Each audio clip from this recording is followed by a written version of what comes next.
Welcome to the Digital Amateur Television Experimenters Night. This is VK7OTC, the club station of the Radio and Electronics Association of Southern Tasmania. Amateur radio is a worldwide hobby that has many different aspects. Digital television is just one of the many modes and areas that are covered. Maybe you're interested in becoming involved in the DATV Experimenters Nights. Do you realise that you do not have to be a radio amateur or need any ATV equipment to participate anywhere in the world?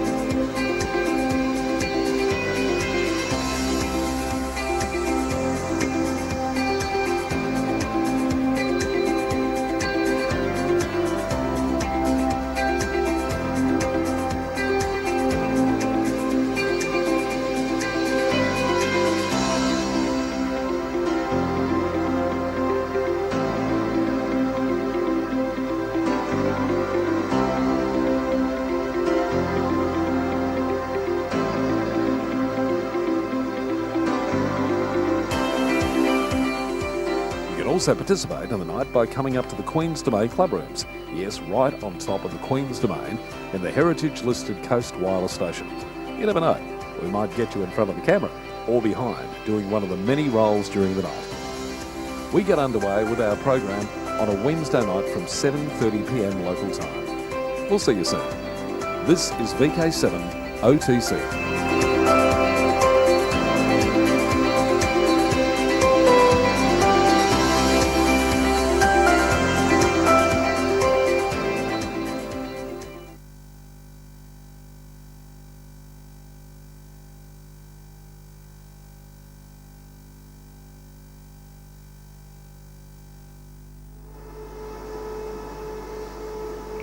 Okay, this is VK7OTC, the club station of the Radio and Electronics Association of Southern Tasmania, with our DATV Experimenters Night, and I welcome Steve, VK7OO. Justin, g'day. How you going? Good, thank you. Excellent, excellent. Had a good day? Yeah, so far so good. We'll see how we go. Now, I'll just do a reminder, I am listening on Repeater 2. We are listening, and I'm also looking at the chat stream here, so you can come into the studio either way, and please, if there's some questions or comments or anything, please drop them in the chat or come through on Repeater 2. Now, the reason I've got Steve here is, and I wrote in my little script here, and now for something completely different. All right, okay. So, Steve has come along, and I'll let Steve tell the story to. Okay, so I recently lost my mother at the grand old age of 91, but the reason I'm here tonight is to talk about her activities within the amateur radio scene in Sydney, because she was very well known. So anyway, I'll have to refer to my notes because No, otherwise I'm going to do this out of order. Okay. So Mum was born in 1929. From here on in, I'll refer to her as Pat. Okay. Because on air, I would call her Pat. Cool. So, born in 1929, so she was 15 going on 16 by the end of the war. Okay. Right? And she married in 1951, and by 1958 she had 5 kids under 7. Oh my goodness. So, yes. Okay. stay-at-home mum with a lot of rugrats around, and I can tell you what, we were pretty... And good at times. where were you in the 7? Like I was in the 5. In the 5. Sorry, in the 5. I was number 4. Okay. So I had 3 bigger sisters, myself and my younger brother. Okay. Probably 10 years later, my dad said one day, he said, "Oh, if I'd known what I know now, I would have stopped at 3." So glad he didn't. Anyway, so Mum was a stay-at-home mum. Yep. Okay. And she did that for 20 odd years. Cool. And didn't suit her. She'd always had her nose in the book. She was a very intelligent woman. She had other things on her mind. So in the 70s, Mum went out to work. She went to TAFE, got qualified as a library assistant, went to work for the Library of New South Wales in the Conservatorium of Music. Wow. So she worked in there. Yep. Around about the same time my dad retired. Okay. Didn't impress him very much. Right. But then Dad passed away in 1981. Yep. So that left Mum with a very loose end. Yeah, So okay. she was working full time and would come home to an empty house. So the kids had left at that we're stage? all long gone. Yeah, okay. By that time, we're all long gone. Yep. So it was an empty nest. And Steve, where was this all taking place? Like, where are we talking here? We're talking Blacktown, Okay. Western Sydney. In Western Sydney. Yeah. Okay, Yeah. so that's the marital home. Okay. Like I said, married in 1951. They built the place in 1958. We moved in 1958. Okay. So just after my brother was born. Yep. So we had 5 kids, 2 adults in a 1-bedroom house. Yeah. Okay. It kind of worked. Anyway, so we'll move on to the amateur radios. So at that time, my mum took a keen interest in anything that her boys did. Yeah. Okay. She was a tomboy at heart, so she took an interest. I mean, she didn't not take an interest in what the girls did, but she took a keen interest in what the boys did. Okay. So with my brother, it was soccer and archery that she got heavily involved with. Okay. With me, I was that time mucking around with CB radio, and I had been doing it for a number of years. So she got onto CB radio. Okay. And was licensed, and we would talk on the radio from one side of Blacktown to the other. And she talked to a few other people. She got to know a few people and that sort of thing. Okay. But that meant CB clubs, socialising, that sort of stuff, which was probably what you needed at the time, was good. Yeah. Well, Right, so I became amateur radio licensed in 1983. Okay. VK2XOR. If you wanted a limited licence in those days, you had an X. Yeah. No, that's... Actually, you brought the X with you, didn't you? To VK7XOR. That's another story. Okay. So I was licensed, limited licence, not a problem. Mum was still on CB. Okay. So I got heavily involved with ARNSW, which is the amateur radio... Australian National Amateur Radio Teleprinter Society. Right, so this is RITI. Yeah. So RITI in the early 80s was a big thing. Well, so truly. I got very involved with it, and committee member, the whole thing. I used to do their newsletter every quarter, I think it was. Okay. This is in the time of like Creed Model 10s and all of that sort of stuff. I still have my Model 51. Oh, okay. I've got a couple of Model 15s as well. But, Okay. But at that point in time, it was what was your preview? No, that's just ignore that preview. That's what's going to air, so it's fine. Okay, so back in those days, I mean, teleprinters were interesting, but the old-fashioned machine, which my dad used to use, by the way. Okay. He was a clerk at the GPO, so he worked with those all day long. That's right. That's Real teleprinter machines, like mechanical clack. Yeah. But in the early 80s, everything was electronic. Yep. Glass RITI. Yep. So Commodore 64, and away you went. That's So we also had, ARNSW also had a repeater in Sydney. Oh, okay. So VK2RTY. Okay. Yeah. So in 2 metres, it was a proper 2 metre repeater, but it was data only. Okay. So it had a BBS on it as well. There you So go. you could send and receive RITI and inquire onto the BBS, all this sort of thing. Fantastic. So now, to my surprise, in 1987, and I'll get you to put this on the projector just briefly, my mum obtained her novice licence. And I know that she did that in 1987 because there it is.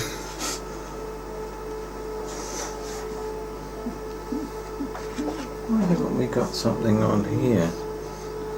Just bear with me, people. It's not working. Okay. Can't do it. No. What we can do here. Well, can you hold it up? I can just hold it up. So that's Mum's novice certificate of proficiency But what I can do here. in the 18th of August 1987. Oh, Hang on, keep it held up. there we go. There we go. So that's August 1987. So I was surprised and impressed that she got this, because my mum is not a technical wizard, Yeah. Okay. but she's an academic. So it was a matter of just perseverance learning from her point of view. It was a learning thing. That looks very similar to mine, because mine was in 1986. Very different to mine in 1983, totally different form. Yeah, okay. Now, she only had her novice license for a very short period of time. I didn't understand just how short a period of time that was, because here is her limited certificate of proficiency 2 months later. 2 months later. Okay, well, making the Department of Communication work. So, with this, in 1987, In she fact, was... it's the same photo. It's the same It's photo? exactly the same photo. It could well be. So maybe she had one of those passport photos and she had multiple copies of it. There you go. So that was in 1987 November, and she became VK2JPA. Okay. So she got involved with ARNSW as well. I'm getting a theme. What I do, she got involved with ARNSW. Okay, fair enough. In 1 year later, or roughly 1 year later, for a number of reasons, I left Sydney and came to Hobart. Okay. A number of reasons. They were all family related, work related, etc., etc. So, mainly my wife was homesick. Okay. So we moved to Hobart. So this left Mum all by her lonesome with amateur radio and her science fiction collection. So I'll go back to what I'm looking at my notes here. So, in the ensuing years, now this is only what I can figure out from what's happened since then, because being in Hobart, I wasn't completely in contact with everything happening in Sydney. But VK2RTY repeater got relocated to my mum's house. In Blacktown. Well, that's handy. Because ARNSW started to wane. The Okay. membership declined. Yep. RTTY wasn't as popular as it used to be. Okay. So the repeater got relocated to her home. Wow. We'll show a picture of her home a bit later on, and you can see. Okay. Blacktown's in a reasonably good position in the Western Sydney area because it's moderately high. Right. Okay. It's not the highest point in the area, but it is moderately high. So it wasn't a bad location. It wasn't the world's best location, but it was pretty good. So because I left Sydney, my mum took over the operation of ARNSW. Okay. And she carried it to the grave, literally. She was just down to 2 members, and then it was just her. She literally carried it to the grave. Okay. I ended up buying the repeater off her. Right. Okay. Off ARNSW, I mean. Yeah. Because that was the last few $100s into their account, so Right. sort of sorted Yep. everything out. Okay. But that's what, things died. It wasn't for lack of interest from her point of view. It was No. Yes. So, while she was involved with ARNSW, she would do the weekly broadcast, which was mostly DX notes. It was mostly DX notes in the weekly RTTY broadcast. Okay. So once that ceased, and I think the repeater actually died, and she couldn't fix it, of course. So, she then started doing the DX notes for the WIA VK2 Division News. Right. And she did that every week without fail. Yeah. Okay. This is the broadcast from Dural. This is from Dural. Yeah. So she would do and DX notes in their broadcast are probably 1/3 of the broadcast. Yeah. Okay. So, and I've listened to it, it's deadly boring. But she would prepare that every week. No. Okay. She would collect the news and put it together, and it was read out. Not necessarily by her. Now, so that was in those years. Now, this is something that I found. And have you got your thing working yet?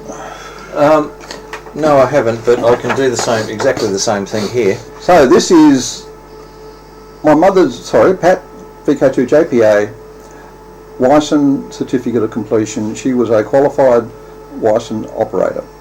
There you go. I knew she had some involvement with WICEN because she said to me one day, all that stuff over there belongs to WICEN. And that was as much as she ever told me. Okay. So she was a qualified operator and she was involved in WICEN. I didn't know that. I love it. So, but now, bear in mind, she's still doing the WIA news. Yep. So in 2006, she became a life member of the Amateur Radio New South Wales, which is what it was then called. Yeah. That's in 2006. I love it. So her involvement with the WIA was more than just the news. I mean, she was a substantial. committee member as well. I think. Yeah, yep. I have no evidence of that, but anyway, I believe that she was. Now, she was also... You still haven't got that thing working, have you? No, that's all right. That's okay. She was... how well can you zoom in? I can zoom in. I can well and truly zoom in. Let me... Okay, she was also involved with the Gladesville Amateur Radio Club in their ATV capacity. Just hold it up, Steve. Hang on a sec. So, And I'll... zoom in. So, There we go. so in 2008, she dragged me along to one of their Wednesday night TV broadcasts. Now, can I just butt in here? Yeah. For those who don't know, and unless you're into ATV, Gladesville was the VK ATV station. Like, they set the standard. This was a totally professional operation. Correct. With professional cameras and... Oh, it wasn't just the equipment, it was the way they worked as well. It Okay. was totally and utterly professional. They had a producer, they had a director, they had people doing this and that, and camera operators, and yeah, there was a team of usually half a dozen people in the studio, and the studio was somebody's house. That's right. So this is actually in the house. We're looking from behind one of the cameras into the lounge room. Right. Now, let's see if I can swap this the right way. There we go. So there's another look at the camera. So professional camera. Well, these are ex-ABC. Yeah. So ABC found out about them and started donating equipment. Fantastic. We Now, know that flip feeling. that one around. Now, the lady in the blue jacket is Pat, Okay. and I don't know who the presenter is, Oh. but she's standing in the kitchen. With a camera into the lounge room. Yes, the kitchen bench is right next to her. Now, this is the room next door, which probably was a bedroom at one point, but it's a control room, Okay. and it's where the producer and everybody sits. The director is there as well. I love it. A few shots of that. A couple And more. It became a bit of a training area for people wanting to get into the television industry. It was. They were also offered a community broadcast license, Oh, okay. but they okay. knocked it back because they wanted to remain amateur. Okay. Well, there you go. There you go. Another shot. Oh, there she There's is. Pat again behind the camera, and you can see the kitchen fridge just there to the side. I love it. The transmitter was out in the laundry. Okay. The antenna in the backyard. Yeah. It was the whole thing. This is in Gladesville, or near Gladesville. Okay. So, and Oh, here we go. this, and I'll zoom in a little bit on this. This is my mum's house in Blacktown, and this is in 2008. So that's the antenna she had up in 2008. Now, I didn't put all of those up. I'll put my hand up for about half of them. I don't know who put up the double Yagi. I don't know who put up the antenna that's on the lower mast. I think the double Yagi fell down at some point. The antennas that I put up were still there when we sold the house. Right. Well, the big one was. We weren't prepared to take that down, so Okay. the big one was still there when we sold the house in 2016. I love it. And we've got Harry online, who's also out there. We've got David, Richard. We've got Richard from Burnie. He's up in Burnie, and we've got Murray. And Murray's just commented, Justin, we need some more room to get to this standard. Now, I found some photos. Oh, okay. Oh, this is This is when the main mast went up. okay. And this is not the antenna that ended up on it. The antenna that ended up on it belonged to VK2RTY. Right. But this was in the earlier stage. So Not this sure about the health and safety here either. what health and safety there was none. So I erected this mast entirely by myself. Oh my god. Entirely. And quite seriously, it's too hard moving this thing around, but it was an interesting experience. That's a wooden ladder, by the way, just a regular wooden extension ladder. And the mast is inch and a quarter 6 metre long water pipe. Right. Right? on a proper plate with guy wires, obviously, and properly guyed. Yeah. With clothesline wire, which was and it's still up. It was still up when we sold the house. So it was robust. Cool. But let's get these pictures right out. But that's me on the roof there. So the hardest part of this job was actually getting the ladder in position. Right. Climbing the ladder was a little bit nerve-wracking, but getting the ladder in position was probably the hardest part. Was the ladder tied at the top, tied onto the mast at the top? What I would do is get the ladder in position, climb up it as much as I needed to be able to reach the mast, and then tie it to the mast. Right. Okay. In those days, I used to have I still have it somewhere at home, a section of a seat belt that I used to use as a harness. Okay. Yeah. So I quite likely had that on as well. Okay. And I had been using that for many years. So cool. That's another shot. So okay. I swore I'd never show these photos to anybody. A special occasion. It was a lot of fun. And like I said, we took down most of the antennas when we sold the house. That one stayed because nobody was. I looked at it and I go, "There's no way I'm going to take that down." Yeah. It scared me. So it was one of those things. So that's where we were up to in 2008. So in 2016, Pat's health waned. Okay. And we had been trying to convince her for more than 10 years to leave Sydney and move to Brisbane. Okay. Where she could be cared for. Yeah, okay. So she did move to Brisbane and live with my sister, who looked after her for the next 5 years. Okay. So, one thing I found, and I just haven't trying to get in amongst all this stuff. She continued the amateur radio in Brisbane, I assume. Is this? Oh, we'll talk about that in a second. Okay, sorry. So, this is... We can go back in again. Yes. And... what just happened there? You flipped screens. Something happened. That's great. Yes. There we go. So this is a certificate of appreciation from Amateur Radio New South Wales to Pat VK2JPA in recognition for her services to amateur radio and providing a quarter century of news input to VK2WI News. Wow. Okay. So this was in 2016, so you can figure it out. Yeah. She had been doing it since around about 1990. Wow. That is fantastic. And they gave that to her 4 or 5 months before she left Sydney. Okay. Okay. So she moved to Brisbane, took up a call sign in Brisbane, which I can never remember, VK4JPG.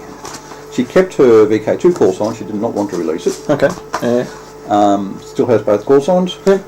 Of course they'll expire at the end of the year, unfortunately. And I was tasked with setting her up with an amateur station. Okay. So we have 2 metres, 70 centimetres and HF. She also wanted 1296, but I talked her out of that. Because it was in my sister's house and she didn't want too much damage done to the house. Right, okay. The HF antenna couldn't stay in the air because tree branches kept coming down and destroying it. So but the 2 metre antenna was always up. But in the southern parts of Brisbane, there's not a whole lot of activity. Yeah, okay. So whilst she heard people from time to time, she didn't really get involved with the amateur scene up there. Yeah, okay. And her health was waning. She was losing hearing and sight. Brain was still working perfectly. Yeah, she was gradually getting worse. So okay. She didn't take up any involvement with clubs radio. or no, nothing at all in Brisbane. Okay. So and that was the thing. But that's her 25-year or 30-year journey in amateur radio. Yeah. And as I said, I was impressed with some of the things she did, and I knew a little bit about it, but I was only going through this. I found her address book, and that address book was full of the names, addresses, phone numbers, and call signs of hundreds of amateurs in Sydney. Yeah.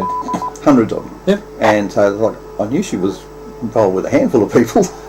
No, it was a lot more than that. was a lot more than a handful. So because her activity with the Gladesville Amateur Radio Club exposed to a lot of people, and she went out to events and she would videotape stuff to bring it back for the news, and then she would prepare the article for presentation. She'd do all the graphics and before. She they did the X notes on the TV news, and she would get all the world map done with all the locations of all the things they were talking about on this map. So they were well organised, and it was to a formula. Everything they did was to a formula. It was good. Okay. So yeah, she was very incredibly involved by the sound of it. Well and truly. Member of ALARA. Oh yes. So no other mention of that. I found this in amongst her stuff. So that's ALARA. That was her WICEN tag, along with tags that were never installed on uniforms, of course. WIA life membership. That's her badge, and we have a couple of WIA. Where are we? Memorabilia. Yep. So things. I've got all this stuff, and it's nice to have. Well and truly. Yep. Well and truly. Yeah. Well, that is fantastic, Steve, and thank you for. Haven't finished. Hang on. No. My mum wasn't short of a quid. If she wanted something, she went out and bought it. Okay. And usually price didn't matter. Okay. So she gave me this. Now I'm going to go to the because down here this is a personalised copy. So number 1768 of 2000 of the ARRL 2000 handbook. So this is hardcover limited edition. I didn't even know they produced them. I didn't know they produced them either. But there it is. And it's personalised. It's personalised, that's right. So it may well be one of only a handful, if any, in Australia. Wasn't true. And there was only 2,000 of them produced. 2,000 produced worldwide. So I don't know how many are in Australia. Just outrageous. But Mum would buy things and never use them. So here we have a ARRL antenna book still in the shrink wrap. I'm trying to think of a date. What's the date of it? Anyway, but still it's still all covered up. It's still in the shrink wrap. So, and that was my mum. She had lots and lots of stuff she'd bought and she never used. Okay. Never opened. But she obviously got a lot out of being involved with groups. She was a chronic volunteer. And that was the way she was described at her service, was a chronic volunteer. She volunteered all the way through her life. Okay. But more so when she was by herself. Yeah. Okay. So. It was a way to keep herself busy, and It was definitely a way to keep herself busy. Yeah, she still always had a nose in the book. Yeah. I don't know how she managed it, but anyway. Fantastic. Fantastic. That is fantastic, Steve, and thank you very much for the tribute to your mum. Well worth the tribute, because it's an amazing woman, really. Oh, true. Yeah. Okay. Well, thank you very much. Now, you have something else that you have... Yes, I borrowed something from work. Now, if you're in Hobart, you'll recognise these things because they're usually in the road. They sit in the ground, and these are parking sensors. There we go. Since we don't have a close-up. Parking sensors, so wait, can I tilt that so it looks right? That's better. There's one of these in every parking bay. Yep. There's something like 2,500 of them through the city. Ooh, okay. Yeah. There's in excess of 5,000 parking spaces that the council operates. Okay. But these are on street. Yep. And their sole purpose is to detect the arrival and departure of motor vehicles. Okay. And they do that pretty well. Yep. So, well, here we have the opportunity to open one up. To see inside. Now, when Steve gave us the talk, two or so years ago, when this was first installed, I didn't know anything about the inside of these. I mean, we did actually pull one apart, have a brief look inside, but... We asked lots of questions, and I think at the time they hadn't been... it was unknown, so... Anyway, we're going to look at the technology inside one of these things. I'm not going to talk about how it operates, but we'll talk about the technology. So the first thing you notice is that there are two lithium batteries. These are not rechargeable, they're not LiPos, but they are a lithium-based battery. Okay. Each one is 9 amp hours, so you've got 18 amp hours of battery power. Surprisingly, that's only good for 3 to 5 years. Okay. In a good working sensor. In a bad working sensor, they'll only last a few months. Yeah, okay. But, which we've discovered. Okay. So, but inside the sensor, really, you have a 2 holes. Right, so these little holes are windows. If we look around there, Oh, yeah, see-through windows. They're see-through windows. Yeah. For optical sensors. So on the board, Okay. there it is there. That's an infrared diode. Yep. And just to there is an infrared receiver. Okay. The only other things of any real note on the board are the PIC processor there. Okay. Just to the left of it, that tiny little dot there Yeah. is, if you I- can get in a little, Can I get in even? I can. without focusing out. Hang on, no. Yeah, so that Depth of tiny field is little chip shocker. there is a magnetic sensor. Oh, okay. Yeah. But most importantly, or most interestingly, that chip that's now in picture, that one, Yep. is a 433 meg transceiver. Right. Alright, and the line running around the outside here is the antenna. Hang on, sorry, that's me. Yeah. There we go. So the antenna runs around the outside there. So that's the 433 meg antenna. Yeah, Yeah. Okay. So that's communicating with the boxes that are on the poles. that's right. Yeah. Okay. So on 433 or LiPo, it's Yep. LIPD. Yep. LPID? I can't remember which way. LIPD. LIPD. Yep. So that's in a nutshell, really. Wow. Okay. Now the only other interesting thing on the board are this little bunch of transistors here. Okay. So what we have there is a series of a train of resistors and MOSFET transistors across each resistor. Right.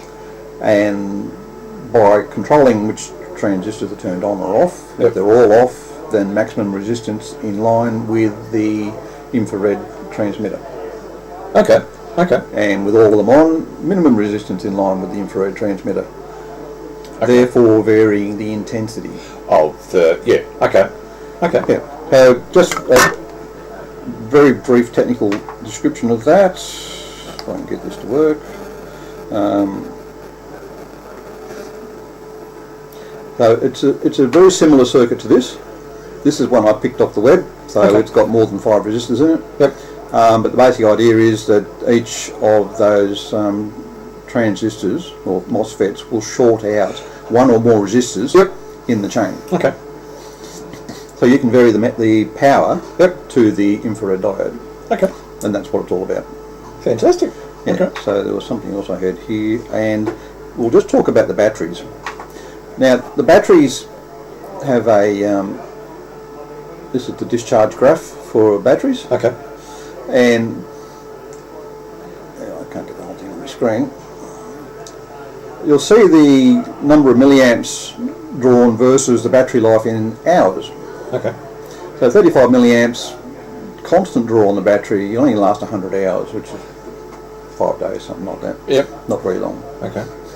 So we go down the other end of the scale, we've got 200 microamps. The battery will last 4,000 hours. And 4,000 hours is less than half a year. Okay. So these sensors, when they're not doing anything, need to draw next to nothing. Less than 200 microamps. Yeah. A good working sensor will draw 2 microamps, Wow. Okay. which is not much different to the shelf life of the battery. Yeah. Okay. So it has a very little impact. When it's working and when it's transmitting, it draws in the order of 30 odd milliamps. But that's intermittent, I assume. That is intermittent. It's only brief every now Yeah, and then. okay. And in a typical day, the sensor will announce the arrival of a vehicle. Yep. It will announce the departure of a vehicle. Yep. It will once an hour check in, Okay. and it will periodically do a life status. Yeah. Okay. So Okay. it'll give all its parameters. Yep. Yep. And it'll do that maybe once or twice a day. Okay. So in most cases, it's not transmitting very often. Okay. And it'll just sit there drawing 2 microamps. Yep. And every second or so it'll pop up and see whether there's anything going on. Yeah. Okay. just briefly fire up. And you can see that happening on a meter if you put a current meter in line. I assume this has got a unique address that it transmits. Yes, they all have unique addresses. They're very similar to MAC addresses in the PC world. They look exactly the same. Yep. Okay. And that's what we see when we're looking at them. Yep. And you've mapped that to like parking spot 1855 or whatever it is. Yes, that parking spot will be mapped to that sensor, which is mapped to a server which is in New Zealand. Okay. And the cloud-based. Yes. It's all cloud-based. Somebody else's computer. Yeah. Yeah, it's all cloud-based, and it integrates with the parking meters and the app and all that sort of stuff. Okay. So, but that's the technology that's in one of these things. There's not very much. It is a single board and two batteries and a lid with a sensor. An incredibly well engineered. This is very well engineered. Container. Actually, these things are just about indestructible. Just hold it up. This is. So these two halves, if I can get the two halves in line, and I'm going the wrong way. Where are we? There we go. So these two halves fit together very neatly. And they're screwed together, sealed. There's O-rings and all sorts of things in there. Because the biggest enemy of these things is water. If water gets into them, it'll either stop the thing from working or it'll flatten the batteries in no time at all. Yeah. Okay. So try not to get water in them. Yep. And obviously they need to be able to handle the weight of a vehicle on them. Yeah. In the 3 years or so those have been in the field, we have only seen one damaged in normal use. Because of weight. Because of weight, it actually collapsed the whole thing. So there must have been something seriously wrong with the unit because the top of it just collapsed. Okay. Or the way it was installed in the ground, one of the two. But okay. It was it destroyed. Right. But only one. Only one. So and we can now bring these back into the workshop when the batteries go flat and check them over, make sure they're working properly, that they're drawing the right amount of current. New batteries, put them back out in the field. Okay. Fantastic. It's good stuff. Well, that's got to save. Be much more efficient for the council. It's a saving. It's a saving. Well, the problem with these particular sensors, because the company's moved on. This is a V2 sensor. They now moved on to V3 sensors. Okay. There is a component on these boards they can't get anymore. Right. They can't manufacture these anymore. Okay. They can refurbish them. Yeah. Okay. And they can supply them as refurbished. Yep. Or we can refurbish our own. Yeah. Okay. and that's pretty much where it's got to. Okay. And that's what we're doing. But very interesting technology. Very simple. So where's that technology come from? Where's it made? This is made in well, I can't tell you where it's made. I don't know what's written on it. But it's New Zealand. So it's at least designed in New Zealand. Oh, it's definitely a New Zealand product. Yeah. Okay. But it doesn't actually say where it's manufactured. No. Okay. That's right. I do believe that they make them in New Zealand. Okay. And they sell them around the world. So these are in England, all across Australia. Okay. New Zealand, of course, has got lots of them. Yep. So that they've got markets in different countries around the world. But this one, I'm pretty sure they make them in New Zealand. Okay. They most likely get these manufactured overseas. I couldn't imagine them manufactured those in New Zealand. But yeah. Fantastic. Well, there's a bit more information about our parking system in Hobart. So there you go. Yeah. No, good stuff. Good stuff. Yeah. Now I'm just looking, David, Richard. Richard's in from the not so sunny Burnie. So hello to Richard. And Richard also said, good year for getting a licence, that 1986. So 1987. So 1987. No, 1987. Yeah. I got mine in 1986. Yeah. So I think, Richard, don't we exchange the same? I think we exchanged the same number on RD contests. So yeah, good year that. So good stuff. Anyway, all right. Thank you very much, Steve. It's okay. That was fantastic, and a fantastic tribute to Pat. So good stuff. Yes. Like I said, I was surprised to what extent she was volunteering within amateur radio, and it was effectively her life once she retired from work. And she was appreciated for it by the sound of it, because the certificates and the life memberships, etc. Yeah. So yeah. So it's all well deserved. There's no question there. Good stuff. Good stuff. And now, stick around. Stay here, because what I have to show is something that you've been doing as well. So if I can actually get this working, which let me go. Oh, that was a very bad transition, wasn't it? Pat would not be impressed. Should be rolling in a grave. Oh my god. So that's even worse. Let's go to. Oh, what am I doing? What am I doing? There we go. That's better. Oh, God. Dear, oh dear. What I can do is I'll just get this prepared. Here we go. Now, if I move over here. Okay, I showed last week some of the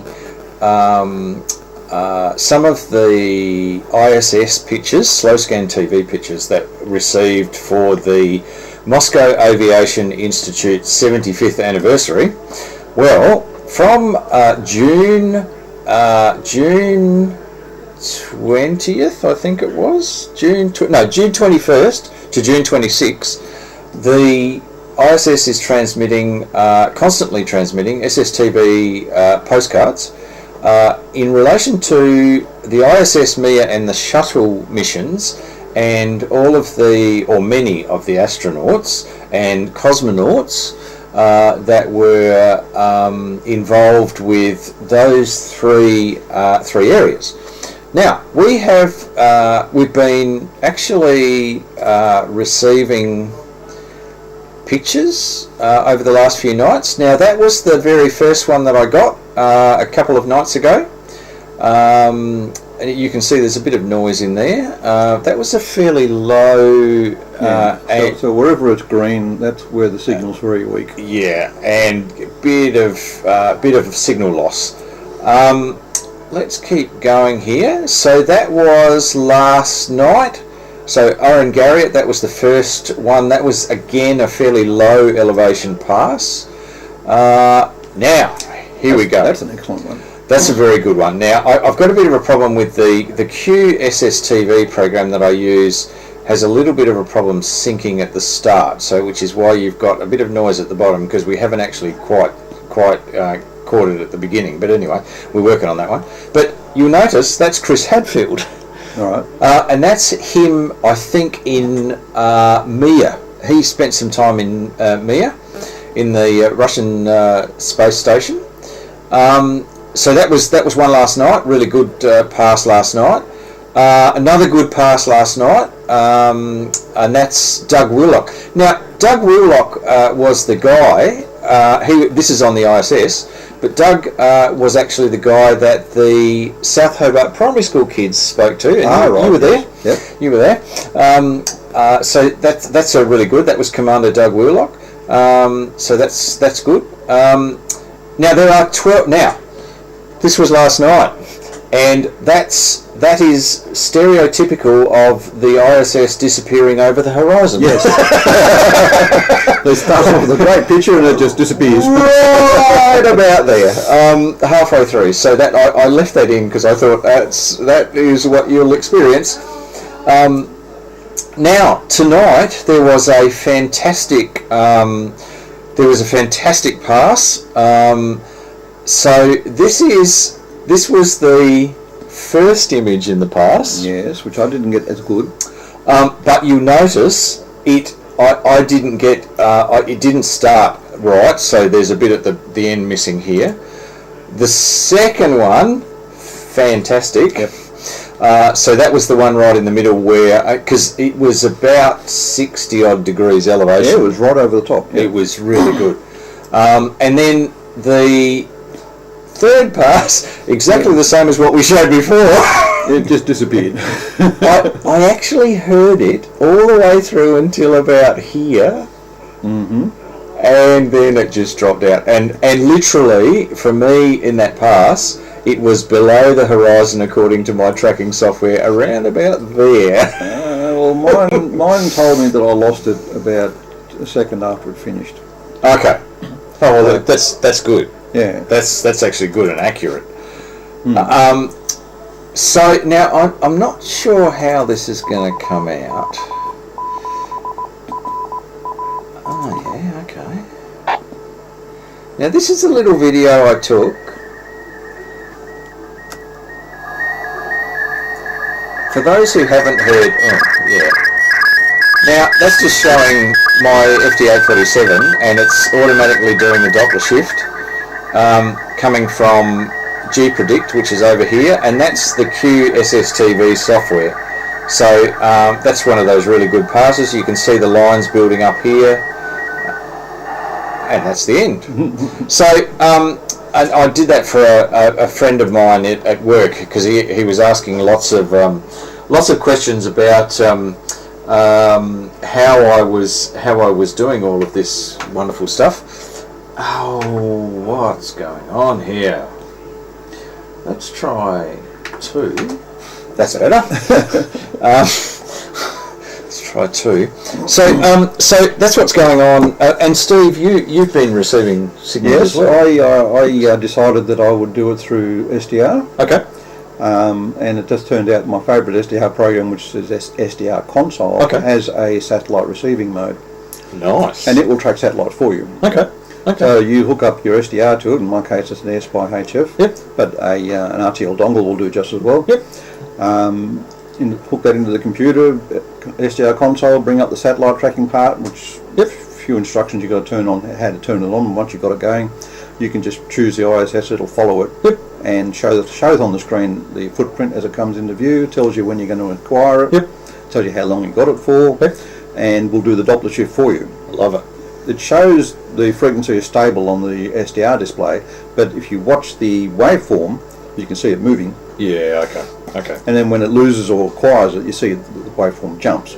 So you know that it's doing Doppler shift in the waveform, but it's not moving the frequency on the display. Okay. So it's slightly different, but but same result. Completely done with all you have is the dongle and a computer, because you then use the audio out or talk back to audio in with just a cable and SSTV to decode the SSTV, and that's it. Fantastic.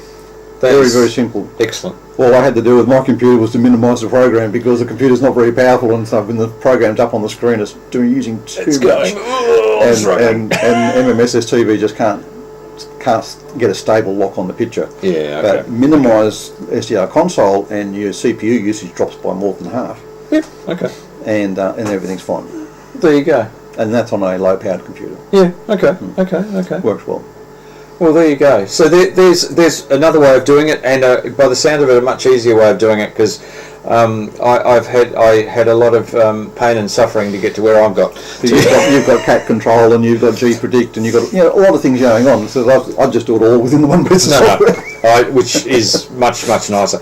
In fact, you can do the tracking in SSTV. You can control the transceiver, which I don't. I've only got an incoming audio stream that just goes to SSTV. But you can do that, and SSTV I think has the same functionality. There's a whole lot more you can do in there, so you can that's that's what it's all about. It's the experimenting. I mean, I did similar sort of thing many years ago, and I was using 2 computers. Okay. So one was what was I using? I can't even remember what I was using now. I was using SDR. That's right. Yeah. So I had the not SAP PC32 or something. No. It would have been an RTL dongle. Okay. So I was using that with HD SDR, I think. Okay. And then I had another program to control the Doppler shift. Yep. And then it sent the audio out to another computer to do the SSTV. It was just all mucking around and complicated, and then it would come back in to get posted onto the web and all that sort of stuff, which I haven't done this time, so I might actually get that organised so whatever I do receive will get automatically posted onto the web. But haven't got to that This point is for yet. the SSTV cam? Yeah. Yeah. Okay. Because my VHF page is still exists. Yeah, okay.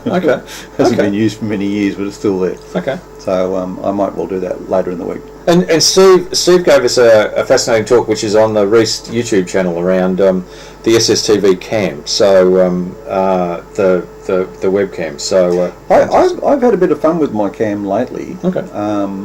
I've added to it. Oh. So every picture received now also has a signal history attached to the bottom of the image. Okay. So you can see what the signal strength was like throughout the reception of the image. Wow. Okay. Yeah. So I do all that through software. Yep. It's stuff that I can use. So because my slow scan system is now completely SDR based. Yep. One of the things the SDR console has is a signal history window. All I need to do is take a snapshot of it at an appropriate time, and I've got it, and I can attach it to the image. Nice. Very nice. So it's something I've been playing with. So these web SDRs, you've got the equivalent of a web SDR that you can go to, but it decodes your SSTV signal as well. It's not a web SDR. It's just local. Yeah, no, but somebody can send and if you send an SSTV signal and you receive it, then they can go to your SSTV cam. They can have a look at, because at the moment, for me, on 20 metres, reception is terrible. Okay. And so I almost never get a clear picture. They're always noisy and horrible. Okay. But people can at least see, I'm 1 S point or 2 S points above the noise. And they can see why I'm not receiving them, because the noise level is so high. Yeah. Okay. So that's one of the purposes for doing that. And you can also see the characteristic fading on 20 metres, because the signals just jump along like that. Yep. They up, down, up, down, up, down sort of thing. Yep. So it's quite visible on the graph. Okay. Good fun. Now, you may be interested in Trent VK7HRS. Mm-hmm. Just let me Cariboulabs. That'll be okay. Now let me try this. Oh, SDR Raspberry Pi hat. Yeah, let me bring it across here. Trent actually put me onto this.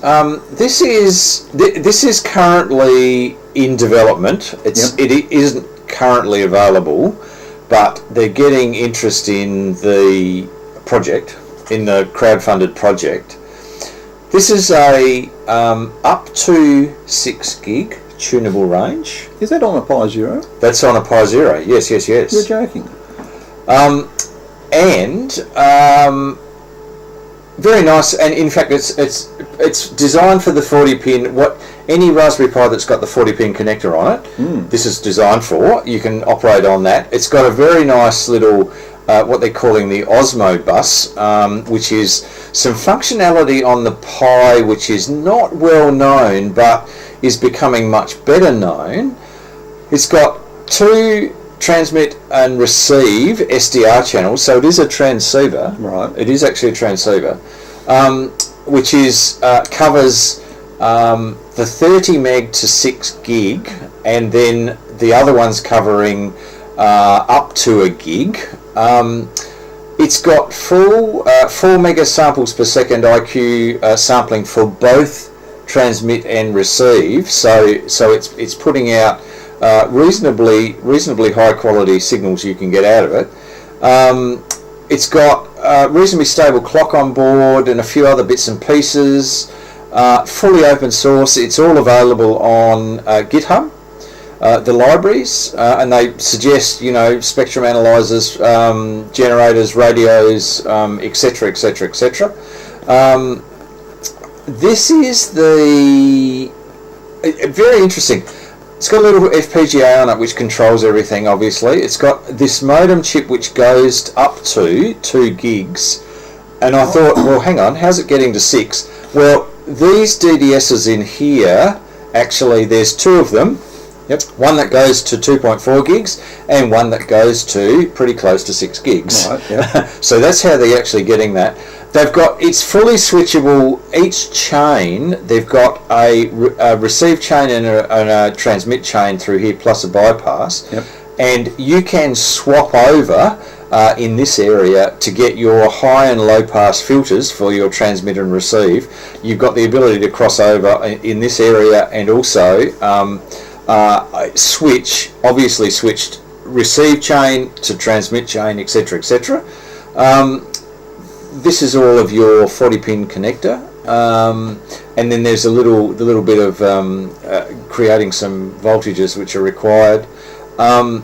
So this is the 6 gig chain here, and this is the up to 1 gig chain here, which doesn't go through any of this because this is capable of up to 2.4 gigs to start with, so they don't need to do any mixing or anything in here to get it higher. And then a bit of a filter, and then it goes out on the other connector. So that's what the board looks like. We're talking HF, are we? 30 megs up to 6 gig. 30 megs to 6 gigs on the second channel, but the sub 1 gig channel doesn't tell you what that bottom range is. It doesn't actually tell you what that bottom range is. Oh, hang on. What am I... sorry, I'm going between monitors here. Let me go up a step here. It just says sub. Yeah, it doesn't actually say, does it? I'm sure it's in here somewhere. But anyway, the thing I wanted to point out here is this makes it a very nice little unit. Like this is your hotspot, your DMR hotspot. Because my DMR hotspot is on a 0 with and the same sized zoom spot board sitting on top of the 0. So, but anyway. Look for CaribouLite, and I'll put the links in the video. But looks very interesting. It does, doesn't it? Looks very interesting. No prices at this stage because they haven't. It's basically they've gone out to this project is coming soon. So they haven't gone out right at the moment. I think and ask for expressions of interest, etc., etc. But I think I'd be certainly interested in it. So makes a very nice, especially up to 6 gig, because you've got you're covering at least 4 microwave channels, plus 2 and 70. You've got 1296, you've got 2.4, you've got 3, you've got 5. So it's looking very nice little piece of kit. It is, yeah, very nice. Anyway, so thank you to Trent VK7HRS who sent that through. So 30 sub to 1 gig. No, okay, it doesn't give me any more. Anyway, all right. Thank you, Steve. No problems. That was fantastic. We'll just go to what we're going to be doing tonight. I'll actually leave the brood minder, the beehive electronics until next week. So hold that thought, and we'll go into what we're actually going to be doing tonight out in the club room. So we'll just do a bit of a change over here to. Now let me try a slightly better changeover. That's better. We'll just change over and I'll be right back.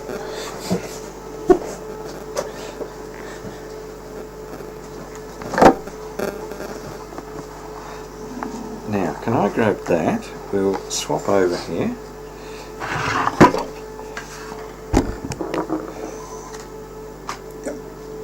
You right? Yep. Cool.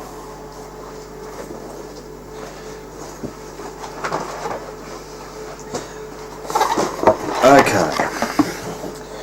Now, back to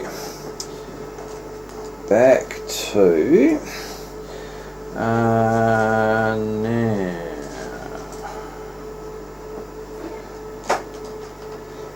Let's just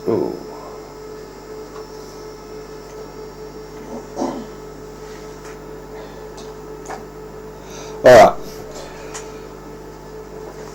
Now, I've been doing some dumpster diving. There was, whenever there's a dumpster or a skip bin at the down the road from me at the hospital, the St John's Hospital, which is part of Calvary, I always take a bit of a look in the skip bin because I have been able to grab a range of medical electronics that they have thrown out that ends up in the skip bin. So when I went past a little while ago, I looked in to see one of these devices. Now, if you're a medical person, you'll recognise what this is altogether, which is it's a drip pump. So it's used in a hospital. You put whatever you want to put into the person. It goes through here. This is a little pumping arrangement and a little monitoring arrangement, and it comes out and pumps whatever the liquid is into the patient. And there's a monitoring thing. You can set up the speed at which you want it to be put into the person, and there's all sorts of things you can do on this little screen here. The little keypad to control it all. All very nice. It sits on a wheelie round pole, and there's all sorts of things in here which now these are obviously past their use by date. They've got dates on them. Well, this actually says the testing sticker on here says valid to December 2021. But anyway, they obviously decided that they were way too old and would throw them out. Now, I grabbed one of these out of the skip and brought it home and took it apart. Now, anyone who's done anything and seen any sort of medical electronics, they are beautifully made. They are made to medical standards. The very first thing you can scrounge from it is a very nice IEC plug, which is fully clear plastic, so you can actually see that they are wired correctly. And some of these actually have testing and tags that are still within date. So there's a IEC plug on there. Nickel metal hydride battery pack, some of them which are still within date. That's the first thing we can get out of it. The second thing that we can get out of it is a 15 volt 2 amp switch mode power supply, along with IEC connector, which has got the filter in it, and also this is the fused one, so there's a fuse in there. So that is a complete arrangement for a 15 volt 2 amp power switch mode power supply and IEC plug. The display in it is actually a dot matrix display. A dot matrix display. That's correct. So that is just a X and Y by X number of pixel display. So you can come up with anything on this display. Once you work out what the display is and how to drive it, you can then write anything on here. So that display, liquid crystal display unit, comes out as a nice unit. The actual pump has a very nice stepper motor. I suspect it's a 1.8 degree per pulse stepper motor. Very nice little stepper motor, and the belt that goes with it, the tooth belt that goes with it, that drives this little thing here, which is part of the pump mechanism. So there's the other end of the toothed belt arrangement. At this end there is a little optical interrupter.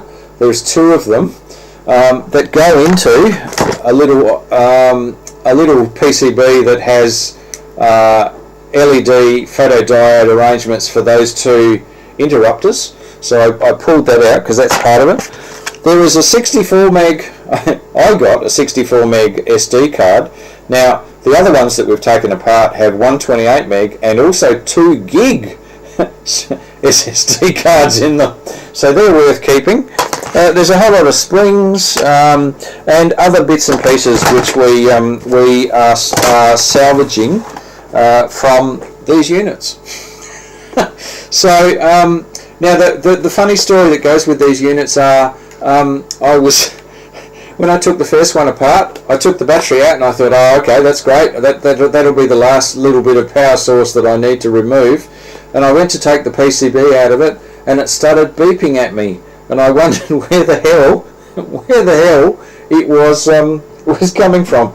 There was another battery on the PCB along with a piezo beeper, which is your last ditch beeping to tell you that the battery's failed and the mains has failed and you can't rely on it pumping anymore. So there's safeguard, which is the things you want in hospitals. So yeah, it's oh, guess what I just did? This is going to start beeping. Oh no, this is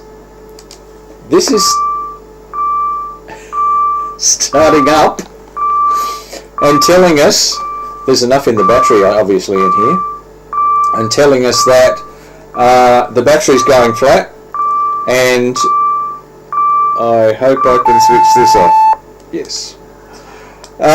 And I could, thank God, because we switched one on earlier and we couldn't switch it off. So there you go. That's what we're working on out there. So that's we've got a bit of what I'm titling a recover, recycle, and reuse session going on in our club rooms to get the different bits and pieces that we can actually get out of these, and hopefully redeploy them into other bits of amateur equipment. So there you go. Now, how are we going for time? 8:37. What we might do, Larry, is leave it until next week, if that's all right. And I'm not quite sure where it is. No, it's down there. Where are the scales and the other things? They are still in the box over there. The box that okay. you bought it in with. I was having a very nice conversation with a real gentleman. Oh, okay. Mr. Dowd. PD is down. And oh, is he out there? Is he? Yeah, and he actually has. You interviewed him at one point, right? Bring him in. Yeah. Okay. Well, I'll tell him to bring his gear in. It's just lovely to talk with him. All right. Yeah, bring him in. Bring him in. Now, let me just. We have a special guest from the north that I'll get into the studio.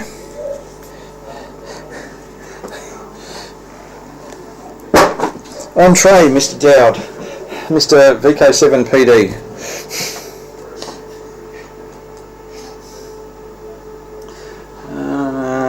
Now, okay.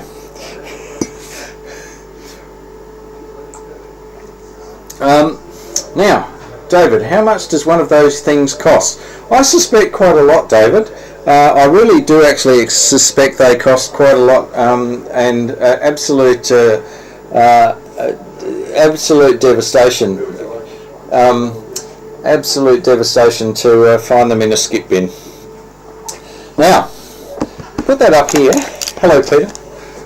Justin, I don't think you've met James before, but we have James Wright, who happens to be a great nephew of Bill VK7AK Silent Key. Oh, there you go. And we're hoping that he'll inherit that call sign. Fantastic. So fantastic. We all have to now cooperate in getting James licensed. And I have to apologize because I don't know if he was really ready to talk, but I thought it would be such a benefit. We co-opted. And it's a famous voice, I told him. Definitely. Sit here, Peter. You can say, James. Now, welcome, Peter, VK7PD. Thank you, Justin. Now, what piece of equipment are you hiding behind? Well, lots actually. This was my answer to field days. Okay. When people like Richard have to dob someone in, and others would say, can you change bands from 2.4 gigs to 3.4 or to 10 gigs? And it'd be a mad scramble, because first of all you'd have to change the IF that goes into the tunable IF, disguised as an FT817.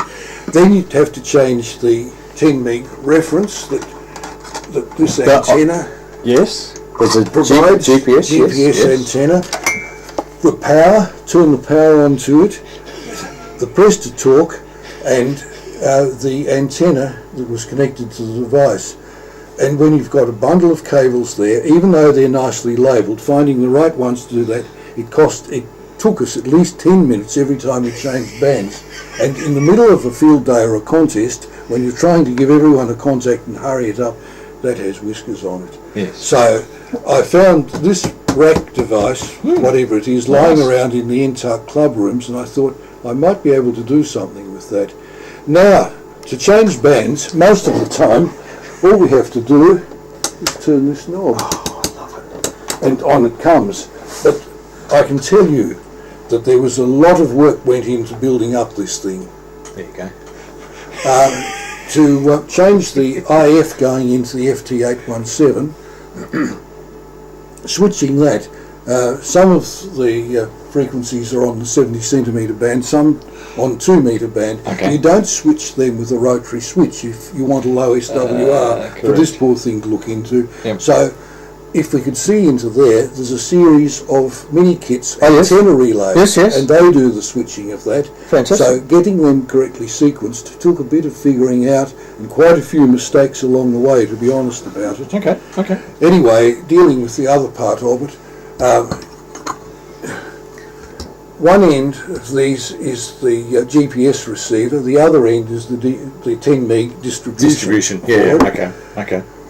This device is a Kuhne brand 1296 transverter, a magnificent piece of equipment, Very the Rolls Royce of them, one of the most expensive things I ever bought, I think, because I got hit for GST importing it into the country. Okay. Now, this end of it works, if we can see it on camera. The Bulgarian transverters, Justin, what's the company called? SG Labs. SG Labs. SG Labs. I can never get the initials right. SG Labs, that's the transverter, so the receive signal goes into that, and the receive IF comes out of it. Then it goes into a linear amplifier. Now, I can't remember the brand of linear amp. It's a pity that Richard's not here to help me, but... Richard's online. He says, hello, Peter. Right. So, Richard, what's the brand of the amplifier, please? We'll come up in a minute. That's right, keep talking. Yes. So, when I was visiting VK7XPD in Melbourne once, he gave me a couple of these funny aluminium boxes. Okay. I think it was largely to get rid of them, but anyway, I took them home and I thought, what the heck am I ever going to use them for? Well, it housed Spectrian. It's a Spectrian amp. Spectrian, yes, that's exactly what it is. Thanks, Richard. No doubt about you. From Pyro Joe in the US. That's what he said. Right, okay. Well, there it is. So I have that built in. Now, had I known I was going to be doing this tonight, I'd have brought the circuit diagram of this with me, which I have in software form. If anyone wants it, I'm willing to share it. The end connector is where the grid pack antenna plugs into it. Okay. And there's a relay in each end of it, one to switch the input, one the output. Okay. And of course it all has to be wired up so that it plugs into the accessory socket of the FT817. Yep. And then depending what's selected by this switch. Yep. Now the other thing that you can't switch with an ordinary little wafer switch is the power to the linear amplifiers, because they draw several amps. Yeah. The good thing about that is that you can leave them connected to the power all the time and they get biased on when the press to talk signal reaches them. Okay. So that problem Fixes that problem. Yes, it never really eventuated. So that's okay. One problem I've had with it is these dastardly sockets, 8-pin mini DINs, which the FT817 has for accessories, and I haven't found them all that reliable. I'm on the lookout for a better quality example of those.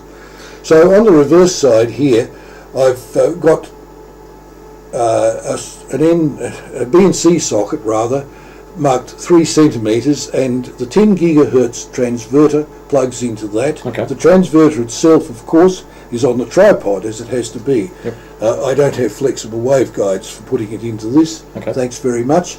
And the 9 centimetre socket and also the press to talk function here and the power can all be permanently connected at an installation to the panel.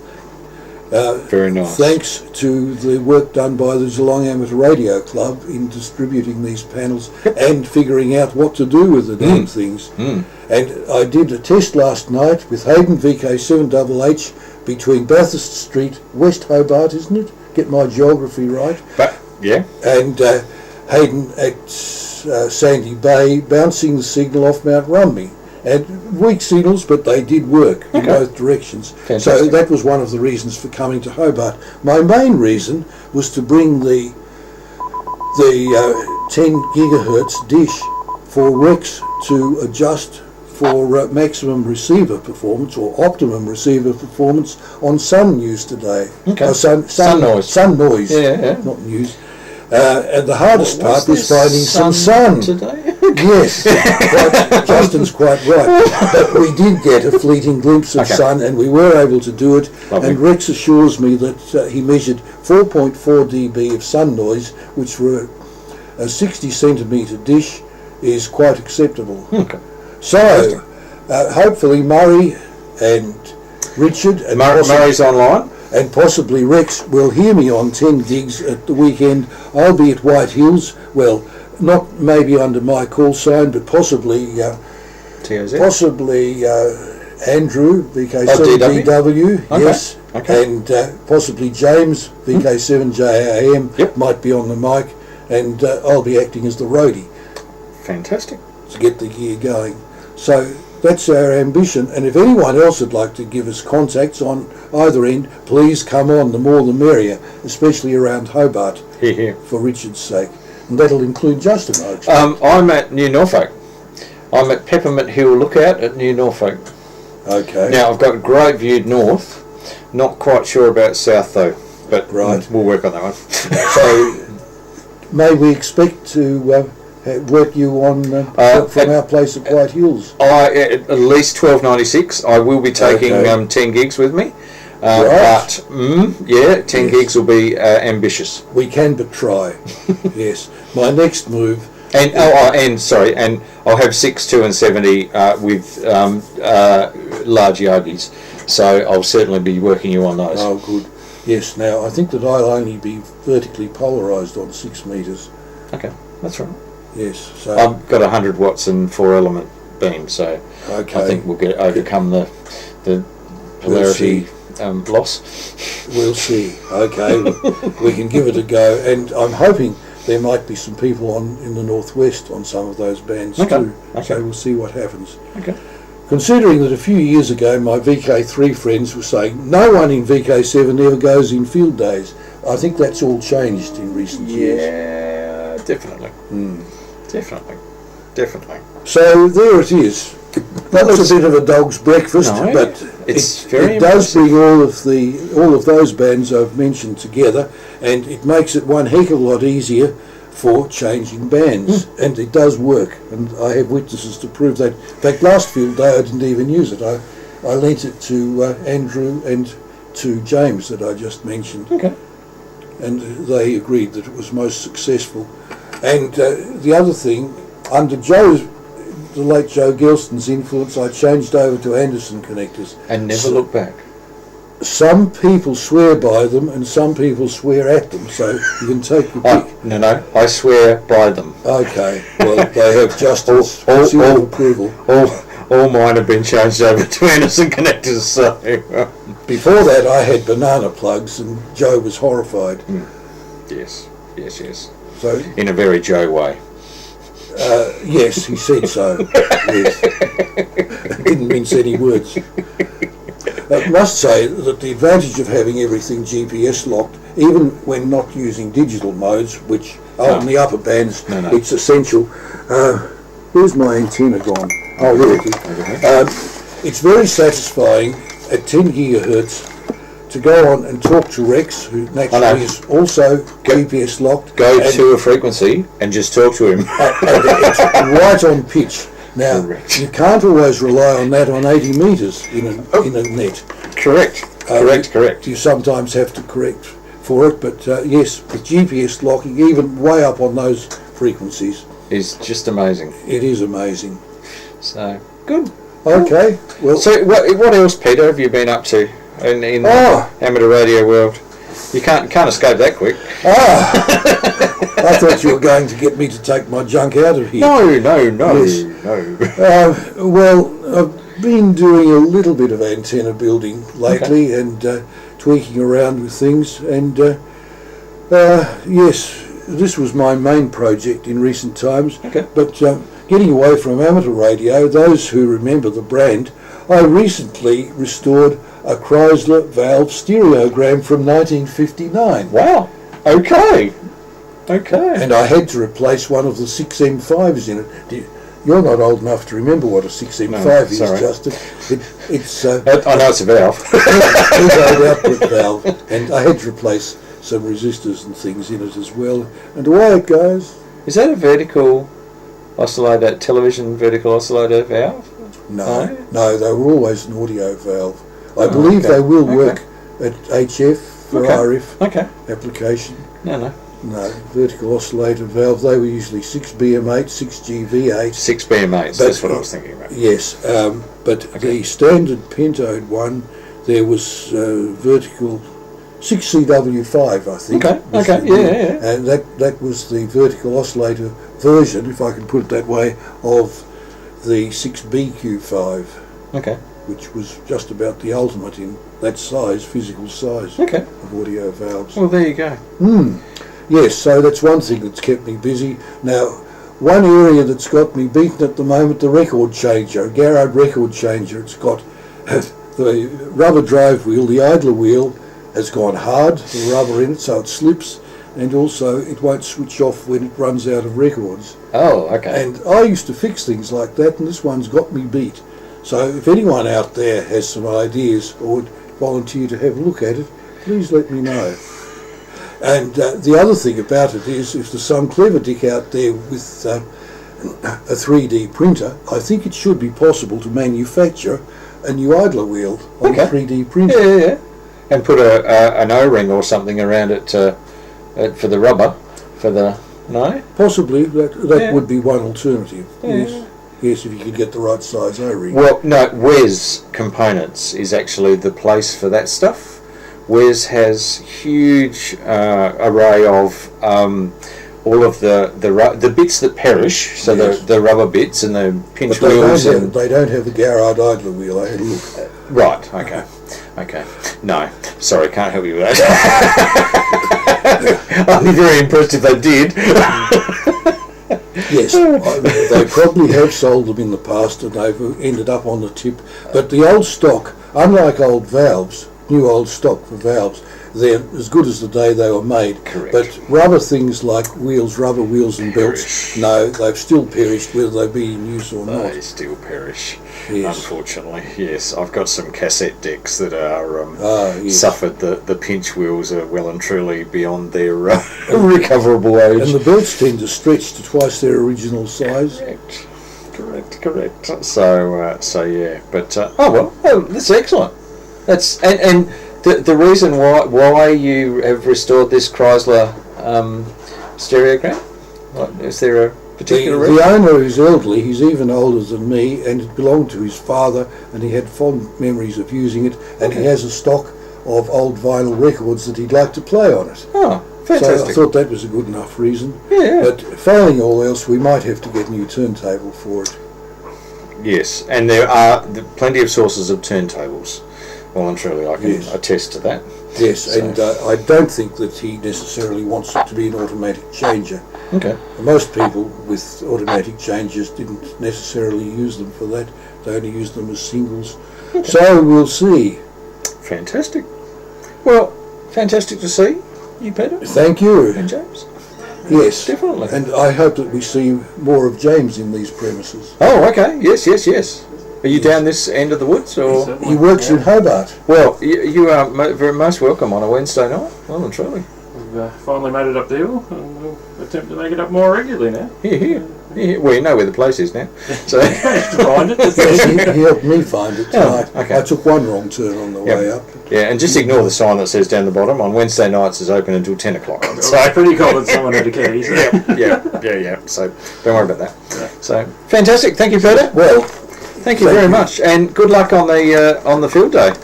Well and truly, I look forward to hearing you on, we Justin. can talk. Yeah. Don't mind if you grab me into it. It's a bit heavy. Yeah. Nice handles, though. They are. That was one of the attractions of it. That's very good. All right, thank you very Thank much. you, Justin. Well, I'll be out there in a sec. So just to finish off, we we mentioned the field day. The field day is from Saturday 11 o'clock through till Sunday at 11 o'clock, so it runs for 24 hours. So please, if you've got VHF, UHF capability, come up and give some contacts to the people that are out and about. They would really appreciate it. Our reminder about our presentations. Our July presentation is on the second Wednesday night. So next week is actually a DATV night, not our presentation night. So just bear that in mind. Actually that's the 30th. So it will certainly be a DATV night. But the next night will be a DATV night as well. So there you go. The August presentation night is contesting and lead up to Remembrance Day, and then our September night, which I have confirmed, is on a certain P25 network which is being installed throughout Tasmania, and there will be a talk by Andrew VK7AJ on that particular network. And that's the first Wednesday night in September, so there you go. And we've got a range of videos for our RF viewers tonight as well, so some interesting ones from Peter Parker and Vitasium, and also Nicholas Means, who has featured a few times here talking about his favourite subject, which is the Concorde. So that's the videos for our RF viewers. Anyway, we'll get thanks to our people who are online. Thanks Richard and Murray and David and Harry. They're all there on the chat channel. So thanks for putting some comments in there. We'll get back underway next week from 7:30 in the DATV studio. This is VK7 OTC, the club station of the Radio and Electronics Association of Southern Tasmania, with our DATV Experimenters Night, and we'll catch you next week, 73.